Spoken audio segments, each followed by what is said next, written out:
Bonjour tout le monde, j'espère que vous allez bien. Aujourd'hui, on va parler d'un élément qui est critique, un élément majeur qui va, a priori, relativement bouleverser le paysage fiscal en Israël, et notamment pour toutes les personnes qui sont nouveaux immigrants, donc pour tous les Olim Hadashim. Comme vous le savez, à l'heure actuelle, un Olé Hadash dispose de 10 ans d'exonération fiscale. Donc pendant 10 ans, le Olé Hadash n'a pas à payer d'impôts en Israël sur les revenus de sources étrangères et n'a pas également à déclarer ses revenus ou bien les actifs qu'il possède en dehors d'Israël. Ça veut dire quoi en d'autres termes? Ça veut dire que si vous avez l'habitude de recevoir, d'avoir des revenus en dehors d'Israël pendant les 10 années qui suivent votre date d'Aliyah, eh bien vous avez la possibilité de ne pas payer d'impôts en Israël pendant 10 ans et également vous n'avez pas besoin de déclarer ces revenus en Israël pendant les 10 années qui suivent la date de votre Aliyah.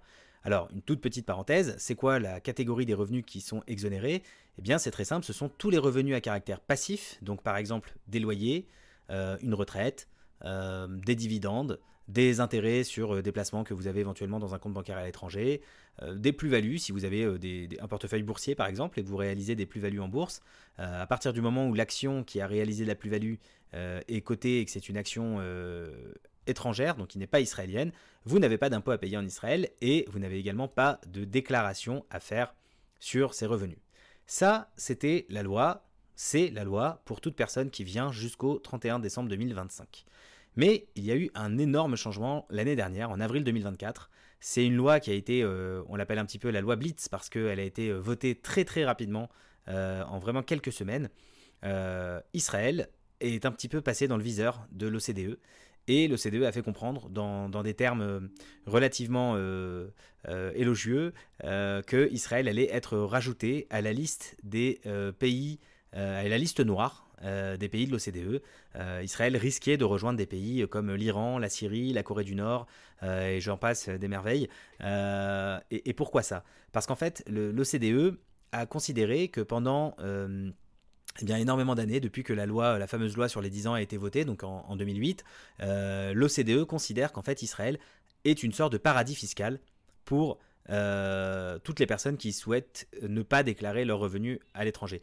Dit dans des termes un petit peu plus simples, comme Israël ne pouvait pas savoir ce que vous déteniez à l'étranger, eh bien Israël était complètement aveugle sur les actifs et sur les revenus de personnes, de nouveaux émigrants, de Olim Hadashim, et donc l'OCDE a dit le fait que vous souhaitiez ne pas taxer ces personnes-là, aucun problème, c'est vous qui voyez, vous faites un petit peu votre salade maison, mais nous, on ne peut pas tolérer que vous ayez des gens chez vous qui soient fiscalisés chez vous en Israël et qui possèdent des actifs sur lesquels vous n'avez aucune visibilité. Ça encourage tout ce qui est blanchiment d'argent, ça encourage, on va dire, la fraude fiscale et dans la fraude fiscale massive dans tous les aspects internationaux. Et donc l'OCDE a émis un avis défavorable sur Israël en mars 2024. Et Israël a fait passer une loi, je rappelle, une loi vraiment comme un éclair, un blitz, a fait passer une loi en 2-3 semaines, qui a été finalement adoptée définitivement en avril 2024 et qui va bouleverser on va dire la fiscalité des Olim Hadashim. Dans quelle manière ça va bouleverser la fiscalité des Olim Hadashim? Eh bien en fait c'est très simple. On se rappelle que, comme on l'a dit tout à l'heure, aujourd'hui un Olé Hadash qui fait sa Aliyah pendant 10 ans, il n'a pas besoin de déclarer ses revenus, il n'a pas non plus besoin d'être imposé sur ses revenus. Donc il n'est ni imposable et il a également une exemption de déclaration. Okay, à partir de janvier 2026, donc toute personne qui fait l'Aliyah à partir du 1er janvier 2026 sera dans l'obligation de déclarer tous les ans l'intégralité de ses revenus mondiaux et de ses actifs mondiaux. Ça veut dire quoi? Ça veut dire qu'une personne qui est à la retraite, qui fait sa Aliyah, je dis une bêtise, le 3 janvier 2026, eh bien tous les ans, il ne payera pas d'impôt sur sa retraite, l'exonération fiscale reste en place, mais l'exemption de déclaration, elle, est annulée. Donc tous les ans, cette personne va devoir faire une déclaration à l'administration fiscale israélienne et déclarer le montant de sa retraite qui est perçu en dehors d'Israël. Quand je prends l'exemple de la retraite, on parle également d'une personne qui a des revenus d'un portefeuille dans une banque en Suisse, par exemple, ou bien une assurance vie, ou bien une personne qui perçoit des dividendes de sa société à l'étranger, ou bien une personne qui perçoit même des loyers en France, en Grèce, aux États-Unis, peu importe. En fait, à partir du 1er janvier 2026, c'est terminé le fait de pouvoir ne pas déclarer ses revenus en Israël. Vous allez être obligé de déclarer tous les ans vos revenus en Israël et c'est à l'appréciation du fisc israélien, est-ce que ce revenu il est réellement non imposable ou bien est-ce qu'il y a quand même une petite partie qui pourrait être imposée en Israël. Je vous donne un exemple. Bon, pour le retraité, on a compris, lui, il n'y a pas de doute, comme on dit en hébreu, il n'y a pas de safek. Lui, c'est sûr que ses revenus, ils sont passifs, ils proviennent de France, il doit les déclarer, donc il va y avoir une petite charge administrative. D'ailleurs, si vous êtes dans cette situation, n'hésitez pas à nous consulter parce que nous, on propose ce genre de service au cabinet, donc n'hésitez pas. Mais pour le retraité, a priori, il n'y a pas de problème. Lui, il n'y a pas de doute que c'est des revenus qui sont de nature passive. Mais imaginez qu'on prend l'exemple d'une personne qui touche un salaire de sa société française. Donc il a fait sa alia en juillet 2026 et il a continué pour des raisons X ou Y de percevoir un salaire de sa société française. Et bien là, ça se complique un petit peu parce que le salaire, aux yeux du fisc israélien, c'est considéré comme un revenu actif. C'est pas un revenu passif.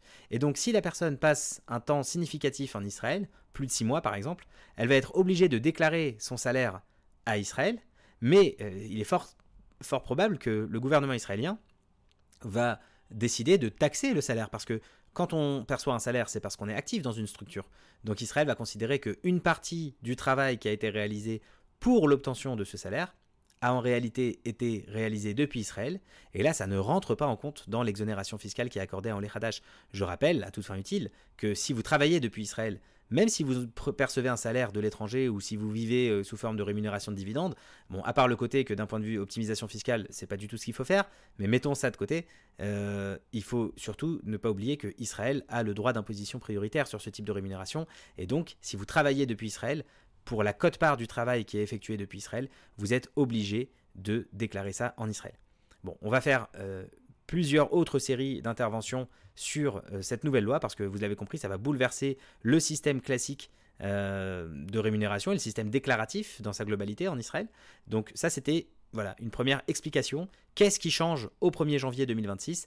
Eh bien, faites bien attention, à partir du 1er janvier 2026, toute personne qui vient s'installer après cette date sera dans l'obligation de faire une déclaration fiscale tous les ans et de noter dans cette déclaration fiscale l'intégralité des revenus perçus par cette personne dans le monde entier.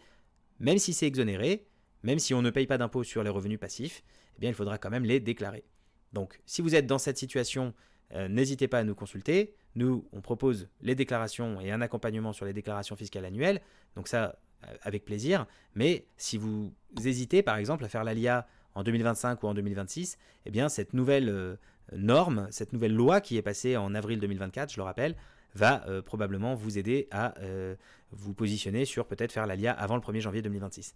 Et afin que ce soit clair pour tous les autres, si vous avez fait votre ALIA avant le 1er janvier 2026, donc jusqu'au 31 décembre 2025 inclus, vous n'êtes pas obligé de déclarer l'ensemble de vos revenus à l'étranger, vous êtes obligé de déclarer par contre les revenus qui viennent de sources israéliennes, donc par exemple les revenus d'un travail qui provient, que vous avez réalisé quand vous êtes sur le sol israélien.